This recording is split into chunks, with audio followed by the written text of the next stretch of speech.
My name is Don Rambadt. I'm a sculptor, born and raised in Milwaukee, Wisconsin.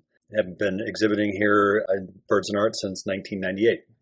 My exhibition here at the Woodson Art Museum consists of work that goes back to my college days, all the way back to 1992, up through the present. So it's sort of half retrospective, half new work. It will encompass pretty much all the stylistic approaches I've taken in the last 20 years of working, and sort of be an introduction to the next 20, hopefully. So I work primarily in mixed metal welded sculpture. So these are one-of-a-kind pieces for the most part.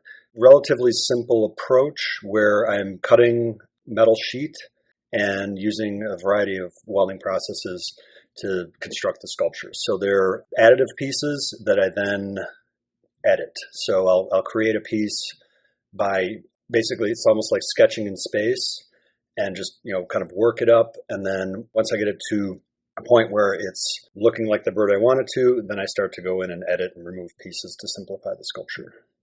I've chosen birds as my primary subject matter because they make me happy. It's something I've been fascinated with nature my whole life, and birds specifically, to me, really represent the diversity in nature in a form that's very accessible. I had, always had a kind of a talent for art as a kid, like a lot of kids do.